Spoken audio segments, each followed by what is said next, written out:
Hey guys, you know how when you do a teardown video, you always find extra parts you can either add or save? You ever thought about putting one of these into a power station? I mean, instead of buying their expensive batteries? Look below the video. I'm going to put links to all these, including this power station that we're about to take apart. Be prepared. All right, let's me and Kira get in here and show you a little detail run here. Hey everybody, this is a Bluetti AC200L, and as you can see, this is kind of the exploded view right now, and we are going to actually do what nobody else has done. What? Yeah, we're going to. Do you know that to buy a battery that plugs into here and just does nothing more than communicate back to this board here? It don't really have anything to do with the BMS. Just so it can show its thing, its power. It's going to cost you $1,500. Yeah. But for $10, I'm going to put these 250 amp capable bulkhead fittings through the back, right down here, through the case, and then we're going to be able to hook up a 200 amp hour 48 volt battery, which is over 10,000 watts of power, to go with the 2,000 watts it comes with. So if you want to see the whole tear down, we're going to power it down because it needs to be dead, and we're going to tear it apart, and then we're going to show you the final product and a power test. I don't have the other batteries yet, but we're going to show you that and you'll get it, won't you? Yep. All right, so y'all stay tuned. Let's get there where it all started.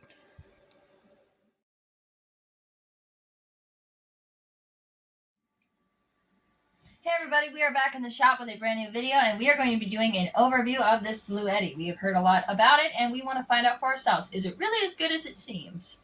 Now, what we're going to be doing for this video is we are going to be draining it down and taking it apart. And as you see, it's, I don't know, how much is it? It is at 97% right now, so we have to drain it down completely so it's safe to touch. And we are going to be putting links below the video to this. There's many other model numbers. This one is AC200L, the one we're working with right now, and you can go down and see for yourself. And we are going to be right back once we drain this down. Yeah, guys, now we picked this one up because we wanted to get one of them that would actually fit in the physical space. I know it's stupid and silly, but we picked one up, made a deal with them, and semi-truck. Yeah, it's got to fit. It's got to fit under the cabinet where the refrigerator used to be. Mm-hmm. It's the same size, actually, for it to fit in that way and still breathe. So we've got this one, and it's going to be going in a Peterbilt, and it's going to fit just fine. It's not one that we will permanently own, but it's one we will be installing, and we're going to open it up. Why not, right? That's what every other rational human being would do. Everyone. So look below the video. It's a link to their items. They got a ton of them. This one was picked for a reason. Make sure if you're wanting one for a reason, pick the right size. So we're going to hook up heaters and other stuff to this, and we're going to drain this sucker down to 0, because otherwise we don't want to mess with whatever, I don't know, battery, wherever the hell it's at. We don't want to mess with that hot. 48 volt will blow your hand off if you're not careful. Yeah. And it's supposed to be 48 volt battery, right? Mm-hmm. Okay, so stay tuned. We'll be right back.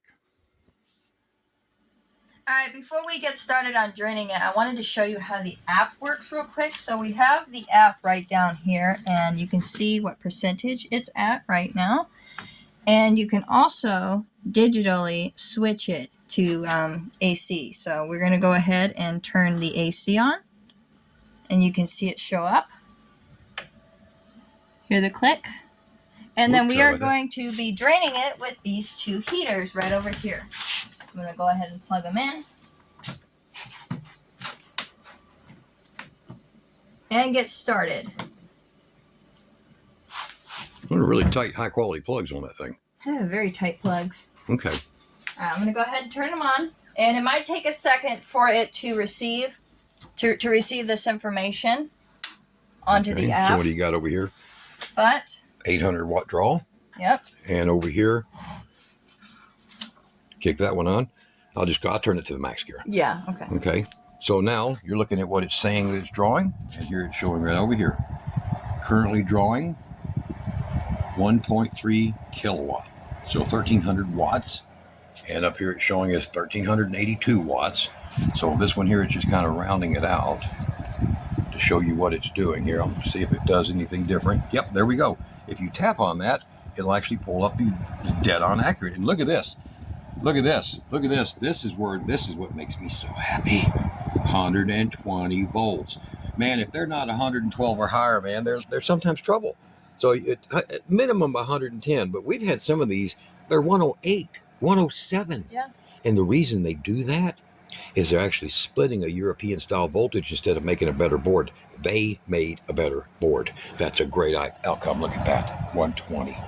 So their power control board is better. So now we just dropped from 97% to 95. And honestly, this could take some time. Do you think, Kara? Yeah, I think so. I think it's going to take a while, but we haven't taken it apart yet. But so far, it looks really good. All right. Well, let's see what it's capable of doing. So we're at 1374 with this thing on number 2. Let's go ahead and just see what 1500 watt draw is going to do. See how long it takes to respond here. Ooh, there's the max. This thing is 2,200. Ooh, mercy. It's a 2400 watt unit. Okay. So let's see how long it can handle 2200. And I think it says right here 2400 total. It can handle 2520 for 2 minutes, 3000 watts for 5 seconds. So this has got like a great start. 3600, which is about, somewhere between 3000 and 3600, is about the surge that you're going to get from something like this. So if it can start that's going to be great, because that's really what he wants it for. He has a similar one to that one, but there you go. All right, so we're going to let it run, pulling freaking damn near peak, and we're going to open this thing up. Right, Kira? Yep. Can you wait? Did you get all your tools? Yeah, we got all of them. I mean, we might need a few more, but I doubt it. Okay. All right. Stay tuned. We're going to be showing you also this 10-watt battery, sending power to it with this and the parts that they give you with it. All right. We're out here still running. Heaters are running. That one's running. And we're pulling a constant. We're constant here. Let's see what the actual wattage is on it. 1,800 watts. It's nearly an hour and a half. It's only supposed to be 2,048 watt hours. It seems to be more. So let's see what we got. 3% battery blinking, pulling.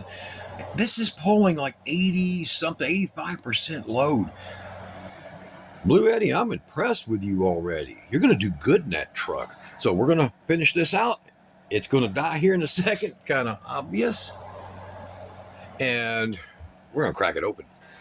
Alright guys, it is totally dead, and I'm going to go ahead and switch these off. You can check it by pushing the button in right here. It is gone. So we are going to go ahead and get these unplugged and get this flipped down and see how to get into it, and then we'll go from there. All right, guys, already a little test to see whether or not these little plates would come off. There's no other screws or nothing.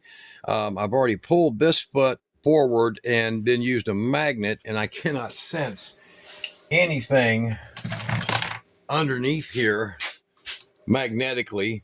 So there's no screws under this, and you can see here, and I've already started, you can see a few marks, so I've already started putting a screwdriver in here to see if it would start to pop. And this is a standard faceplate or bezel that you can call it, and depends. I mean, if you're certain parts of the country, you might call it something different. I don't know, but it just pops up, and you just kind of work this thing off of here. I'll get a bigger screwdriver here. Always be able to get a bigger one. I think after this, you're supposed to have some screws in it. Yeah, there should be some hidden underneath. So you see the tabs right there, these tabs? Yeah. So there should be those tabs there. There might be some more over here. Yep, there we go. There's one right here. Another one right here. And let's spin it around a little bit here. Probably should have put this on a towel to keep from getting it scratched up, but there we go. So you see all the tabs? Focus in on that. All right. So even up here in the top, and I will grab it up in here. Same thing. but it should come off. It's got double tabs on it up here in the top, so let me get it spun around and we'll take a look, see at what we're messing with here. So tab there, tab here. It's if it was a soda, it'd be called a tab. Well, there was a soda named a tab. I've never seen those before. Right. So that's the way it comes with their screws right there. I'll have to look in here and see if there's screws here. There's more screw holes all the way around it. And what we're going to do is find out what it takes to get into it. Now, here is a USB port that apparently is for the initial programming of what's inside of it. Now, you can tell by when you power this up that it has a storage battery. Like some items it might have like a computer. It's probably got like a 2032 or something battery in here that keeps the information. So like that's why the screen can still light up. Yeah, kind of like a automatic screensaver type. Yeah, something like that. Something like a little service provider battery. And I'm going to lay that down there. And it looks like just repeat the same process right back here in the back. Work them up slowly. Probably return a few times back and forth and we'll get the back side off. And we're going to look for, those are the ends of screws right here. So they're related to something inside. You can see the ends of the threads. So obviously it's something related in here. Let's try Phillips first. Whoop, Phillips, maybe. Nope, no Phillips. Oh, it is a Phillips, just a small one. So a small Phillips, there we go. So that number 2 didn't fit it very well.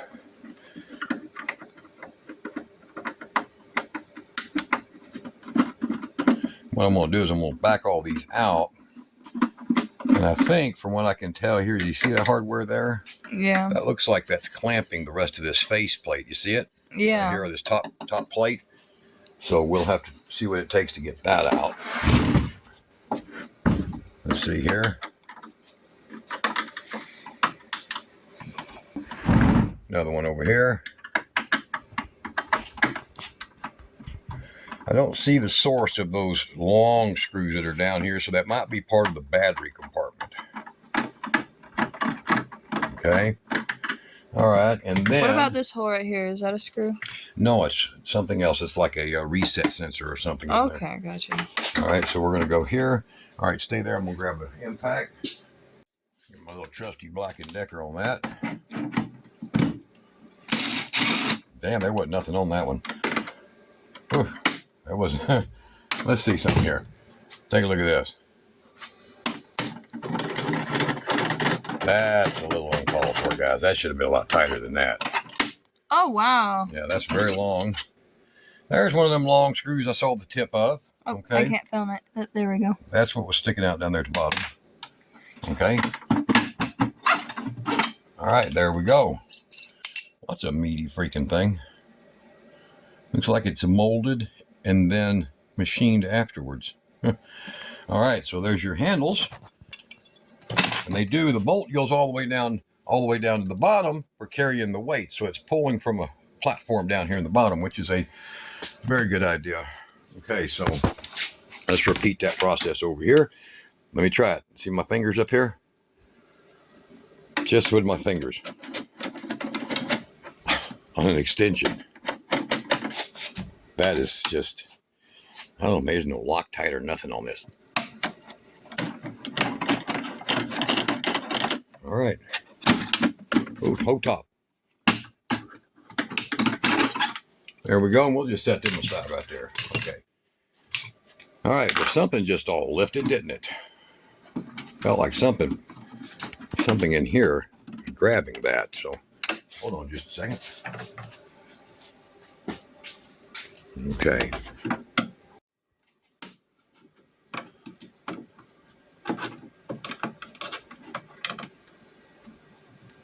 Yeah, something in there's grabbing that. There it goes. All right. Thought I felt that. A little bit of a... There you go. See that? Alrighty, so we're going to get that out of there. Careful with the screwdriver.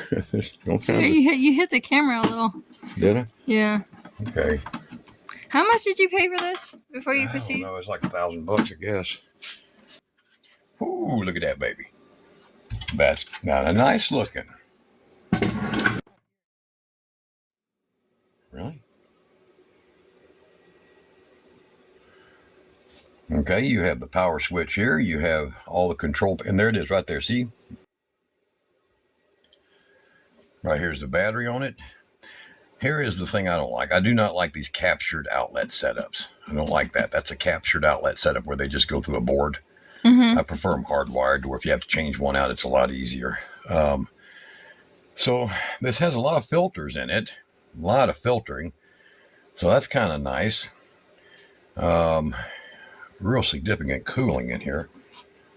Let's see what we got here. I think the side panels are similar. See this right here with the snaps? I think they'll be similar to get them out. So it looks like you have the AC control system right here. So this shows you load power coming in. This shows you inverter. And this is most likely your charging control or UPS feature right in here. And there's the other half of it. Right? There's two halves. It's in two halves. So there's your relays for it. They're 30 amp. That's kind of cool. So we're going to see what it takes to get this. This is a metal plate in here to get the metal plate out. And it looks like we're going to get some snips to cut a few zip ties. Some standard little XT30 going in here for DC power supply. And there's the inverter. You can see the big toroidal transformer down there for the inverter. I would say, without a doubt, this seems to be different. Hold on. Oh, that's different. Okay. I could see the seam right there. So that I knew that was two-piece. I thought it'd have a screw somewhere. There's actually not a screw. Look. There's no screw there. No, there's a top. That's just the top holding itself on. Okay. Yeah. All right. So you see the groove where it travels in? Yeah. Right there. So that's pretty similar. And I think the bottom, would do the same. It looks like it's got a groove here also. All right. I got to get some snips, cut these pieces off to get these wires off, because apparently I'm not going to be able to open this or pull this with them attached. All right, guys, let me show you all something that's kind of cool about this. Now, there's a reason that these Bluettis are considered the cream of the crop. I want you to look at this. Out, neutral ground. Out, ground. Out, line. Now come over here and look at this.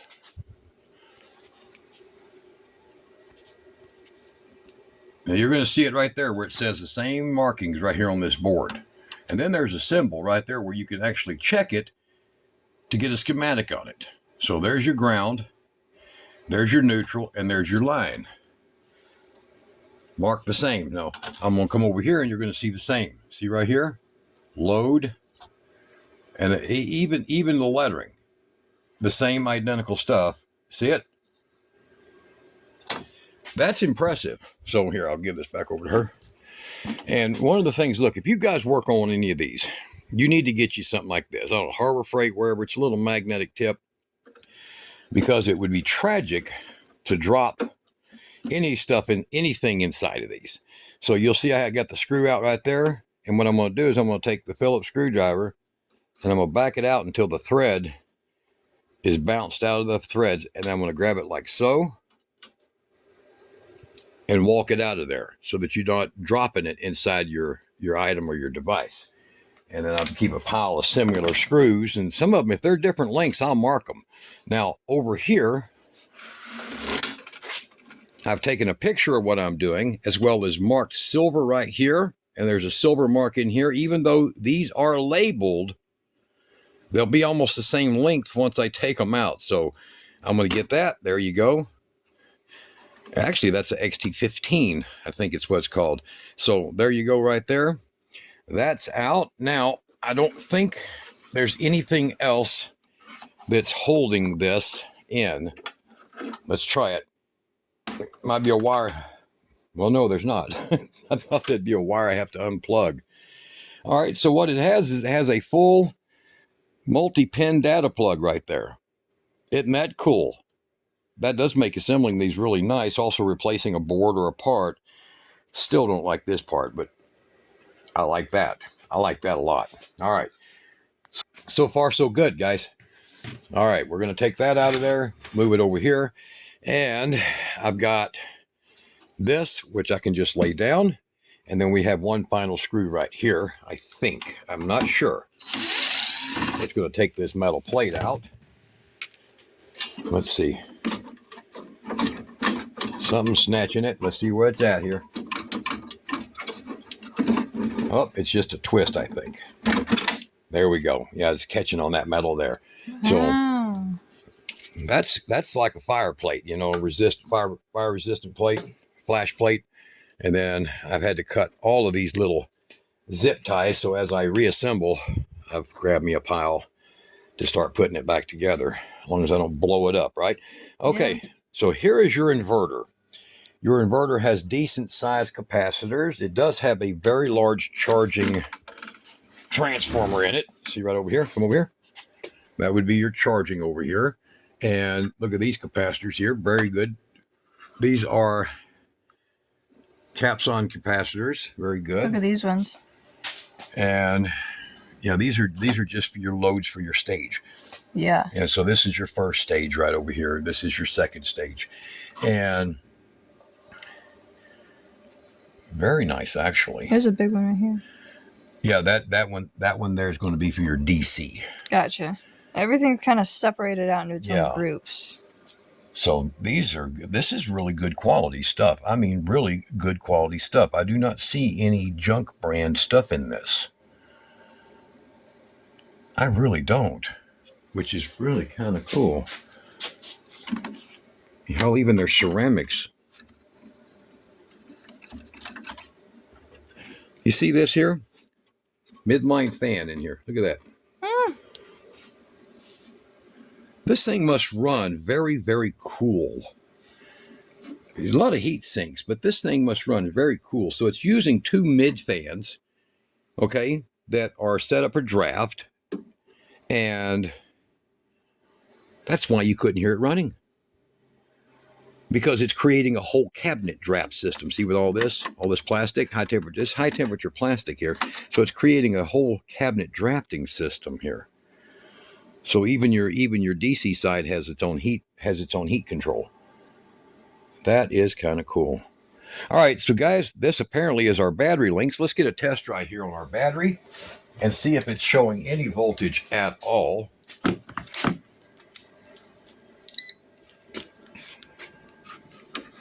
And find out we can find out a positive to a negative here. All right, I'm getting BMS voltage only of 0.63 volts. Let off. Back on. Yep, 0.63 volts. BMS only. So that is nothing. All right, that's a dead duck.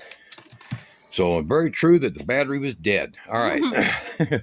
Die. And I don't think you could charge this thing without the control board hooked up to it, because it also has a transponder board that's set up for it for charging so that it can actually communicate back. So I don't think you can do that. I don't think it will allow it. And it looks like you have a single communications here. Yes. This is the board responding 12-volt key. And then this is, of course, the DC PV power in. So like I said, this is the DC side right here. This would be the MPPT. This is the MPPT and also your DC power supply that ends up over here. So it starts here, goes here, comes here, just like that. And then it supplies your DC power 15 and then 48 volt. That's your switch for your 48 volt.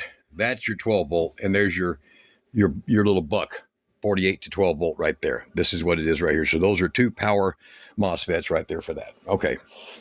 And it uses a pretty simple thermal control switch on that. All right. They have lots of thermal control in here. They have 1, 2, 3, 4, 5, and I'm sure at least 3 on the batteries. So let's see what it's going to take to get us into the batteries. This board has to come off. Don't you think? Yeah. I think so. You can see the screw heads right here. So we're going to start with the battery. So let's go ahead and get the battery loose. Where did I put my big screwdriver at here? We'll get the battery loose. And that looks like a 10 millimeter head with a number 6 bolt on it. Okay. And we're going to keep those totally separate. I'm going to put them over here on Kira's little tool there so we don't get them mixed up with anything. And the battery might come back on while it's disconnected like this, but it's not going to have any harmful amperage in it. And if it does, we'll just use Kira to short it out and it'll be fine. Hey! Oh, sure, huh?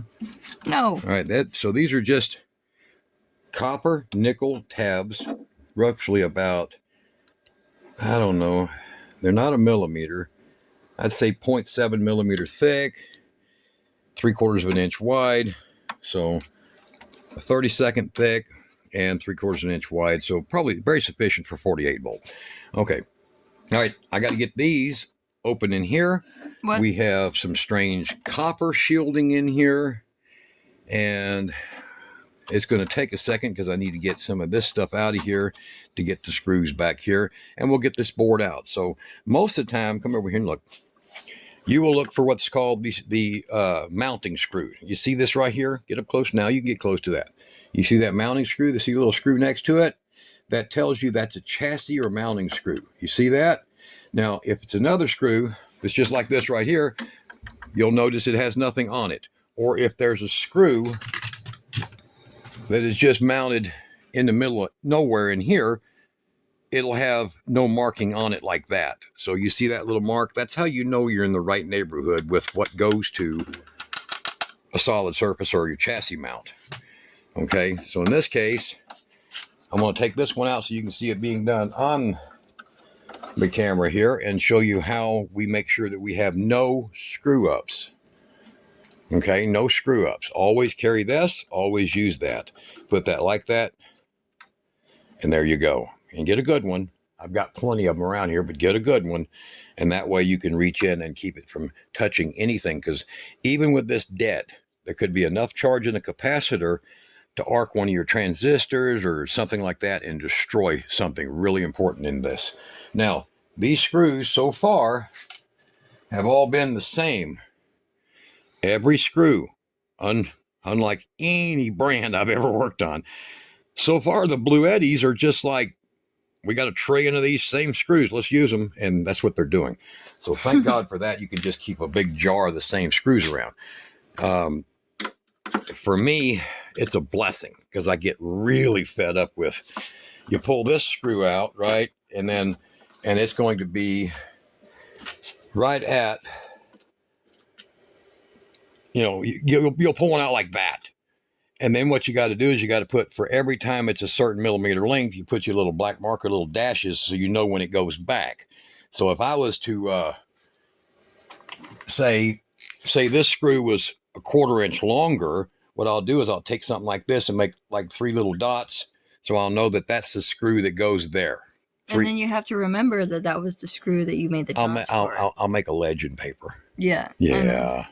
So that you do that. So you can't always film every inch of everything, but so far, everything has been the same, all the same. All right, guys, a little quick tip here. Now, I've got all the screws out, but the standoffs are also being used as board securing as well as a standoff.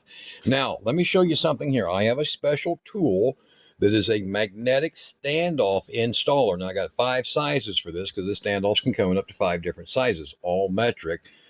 A 1/4 inch driver will fit on this, but you could crack your board. Don't do that. Get something that's a standoff installer or use a metric with a very good magnet. Now, if you want to use a 5.5 or whatever it is, I can't even remember the metric number, but if you want to use that with a socket, put tape around it because that socket will fall off and drop in here.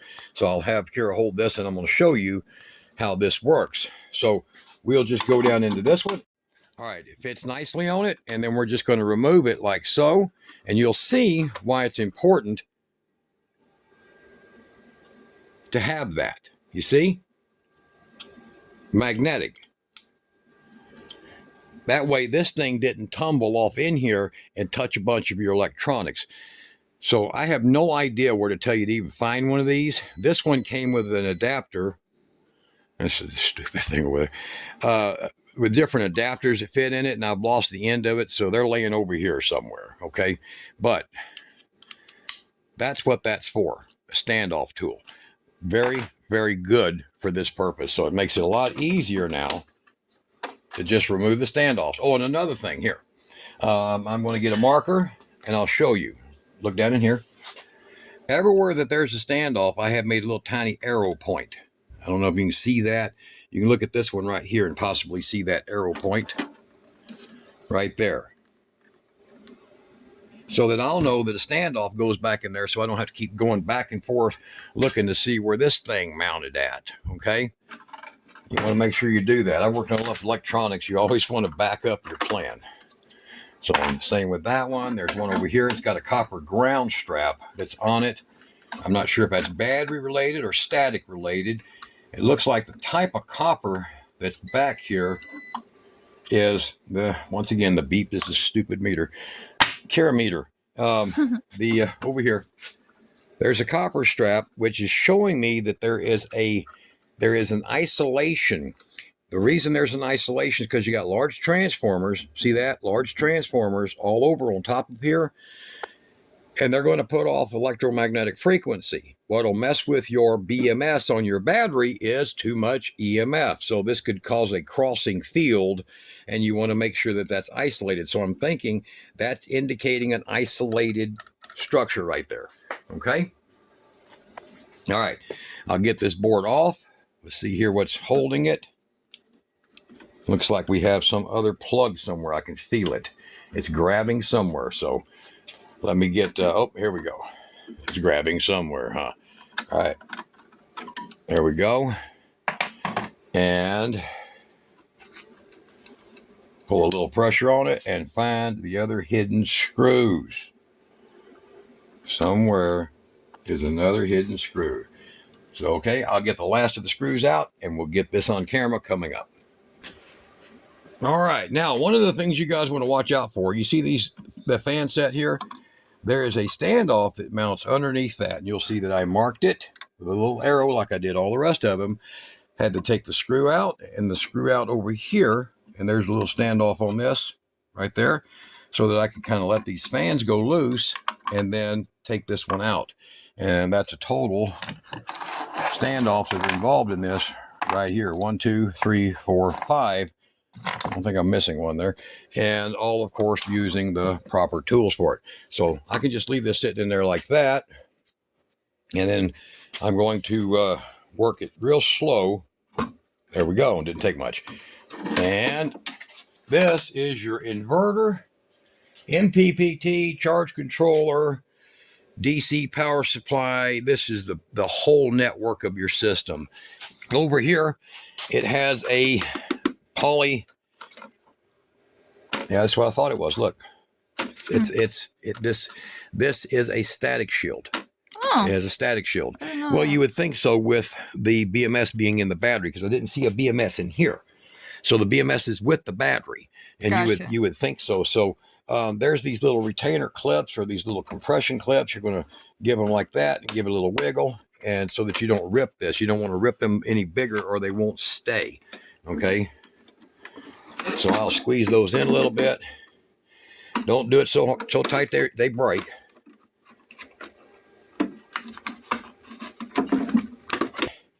So this is your EMF, your electromagnetic frequency. You know, like the insides of a microwave oven. This is preventing from it messing with your BMS that's in there. That's good.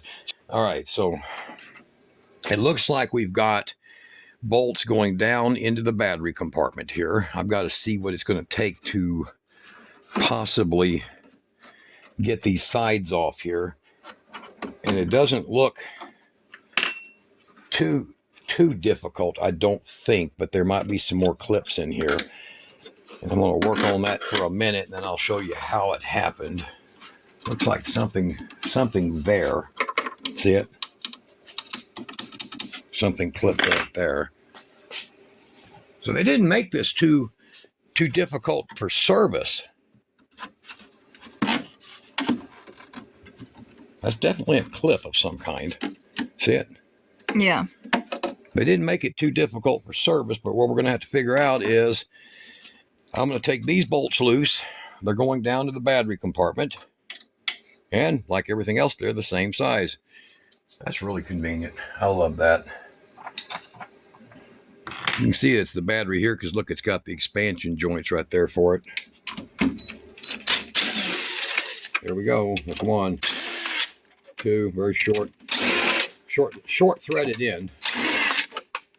All right, guys, as I was showing earlier, there's some screw tips that were coming through here. There's actually quite a few that you could see from underneath here, and they are all the same 4mm. So it's a 4mm, and that's what fits all of these different bolts.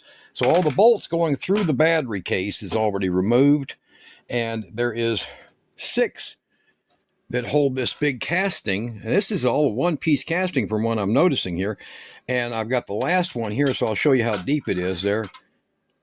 So it took almost every bit of this extension to reach down in there and get them out.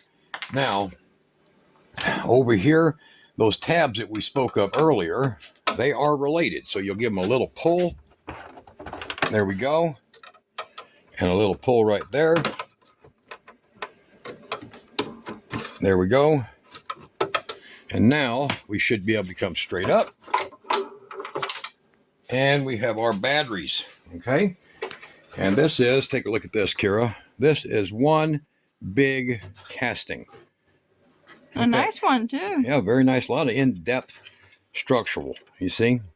So now you can see everything. There is the 2 handle bolts that went through on both of those. And these are the upper mid case to bottom case screw holes right there. And of course, this was all your arrangements that go into your battery bank. So I'll just set that over here out of the way. All right, so now we have our battery bank here. Let's see here. It looks like these screws here will be holding us back from getting this faceplate off. Now, shouldn't be too difficult to do. This is a pretty substantial little bridge here. All right, so there's one screw out, matches the others over here. And everything matches. Everything matches, man. This is, I tell you, it didn't get built by 10 different groups of people, okay? And that means a hell of a lot. Yeah, somebody thought about it. This has been, man, they hired some engineers, okay? So here we go here. Here's this nice little build here. And inside of it, this is your marine grade AC input, DC input, and your 48 volt. Now I want you to show you this. This is your 48 volt adapter, okay? And it's made to communicate, right here, you see that? It's made to communicate back with the inverter board. Well, that's a damn dirty shame, because that means that you have to buy their $1,000 battery. That's only as good as, what, 70 amp hour. Why can't I just not worry about that? I see where this is going. Well, I mean, if you just look over here, get that line back up, you do got some space. Yeah. You got you some space in here. You see? Mm-hmm. And then you just connect up after the BMS, after it, in other words, to these tabs too. You can connect to these tabs, but after it with some 6 gauge, and then you can put you a 100 amp hour 48 volt. Now, if you know what that is, that's like another 5,300 watt hours, or even a lot more. And you can charge them separately with a MPPT or something. But how you like that?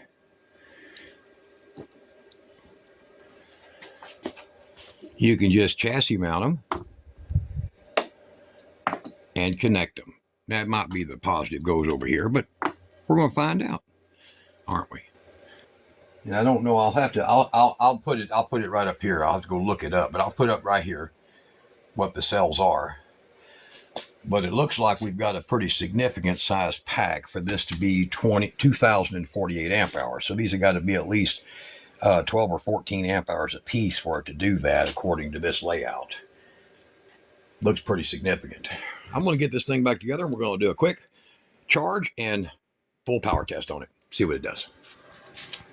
All right, guys, we got it all together, and I've got a plug and an outlet, and she's going to film that thing and see what happens. Will it blow up? Ooh, it lit up. Oh, it says, oh, help me, I'm zero again. But wait. Will it click? It clicked. 812 watts. I got this on, it could charge at a lot higher rate. These things are charging an insanely stupid rate, but I'm only really using a 14 gauge cord here. So I didn't want to run that thing at like 1,500 watts on it. All right. And the cord that's with this thing is just a freaking monster. Look at this cord. It's heavy, but I want you to look over here. Look at the voltage it's charging at. Oh, I bet you're wondering, how in the hell does he know that? Oh, he did do that. He did. That's just not some trick at the beginning of the video. He really did it. All right, so Kara, what do you think? I think it was very interesting what you did back there. Yeah, I don't have the bezels on yet because I want to make sure everything will light up because you guys got to see it at the same time I did. Yeah. It could have smoked, and wouldn't that have just been just as good on video, right? Yeah, there we go. All right, so I've got a little set of jumpers there, but that is those terminals. Let me show you this. Okay, I had options. I could have used this, okay, but that's only good for 50 amps. And I could have used something monster like 175 amp one, and I'm like, you know, why not just use those, because that's what these are. And if you look below the video, I'll put a link to these because these work like gold. They're perfect. 1%. And they could go anywhere. Up 1%. All right, so we're gonna let it charge, And we're gonna see if it still works. and see if it still works. So right now it's pushing 52 volts out the charger. And now I can add another battery on it. And no, it's not going to hurt it. It'll work just fine. All right. So stay tuned. We'll do a real quick power up and you can see how it works. This is impressive. Yeah, it's kind of cool. All right. To speed things up, I have put it on turbo mode. So now it's 1,400 watts, 1448.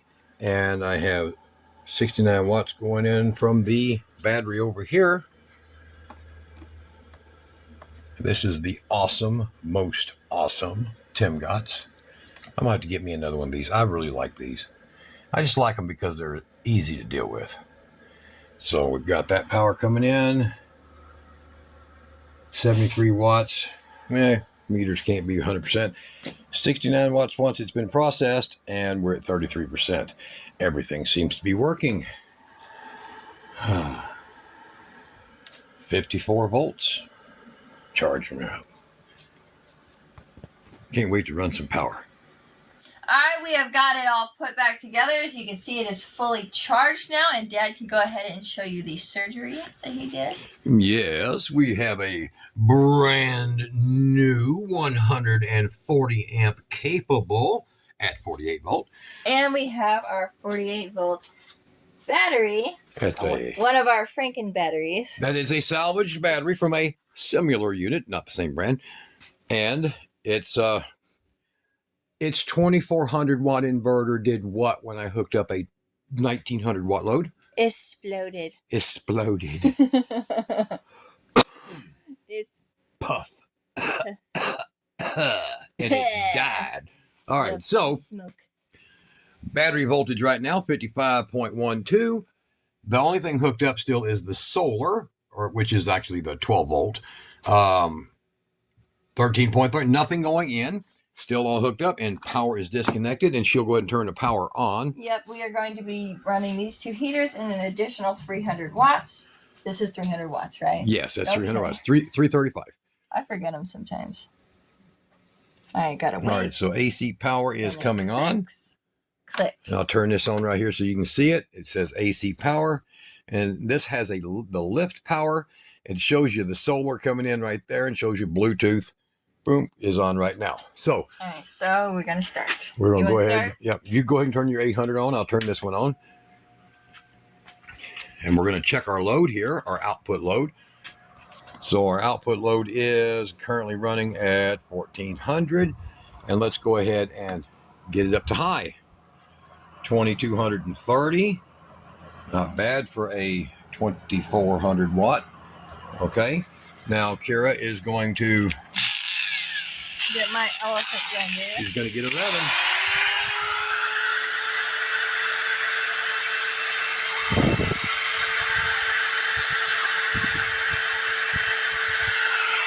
All right, so we have those going, that and that.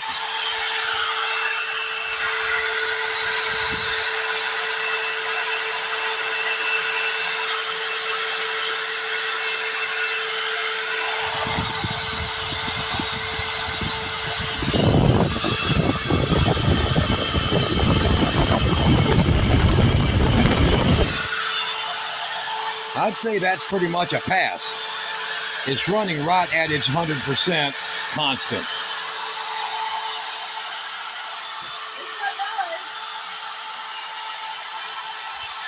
I like it. I do too.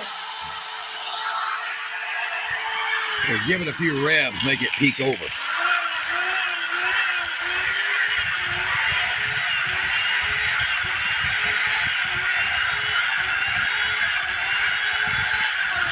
Well, I couldn't get it to peak over, but we ran right at 98% for a good minute.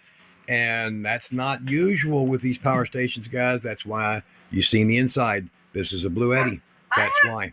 I have to, it's very professionally done. Yeah, it's well built. Like all the rest of the power stations feel like some kind of hillbilly kind of put them together in his shed. And it's true. It's like I did it. It's like I built it.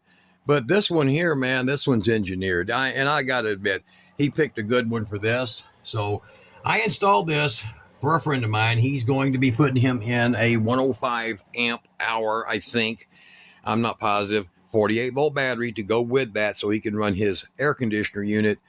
And there you go. He's got a big Mayflower moving truck with a Peterbilt truck on the front. It's got like a house inside of this thing. So that's going to be his power. All right. Every time I hear the word Peterbilt, I think Peter built it. You think Peter built it? No, some guy named Jesus. But there we go. What do you guys think? Well, there's the meter timing out again. So, Bluetti, built like a brick. We're not going to say that. No. All right. Y'all be good.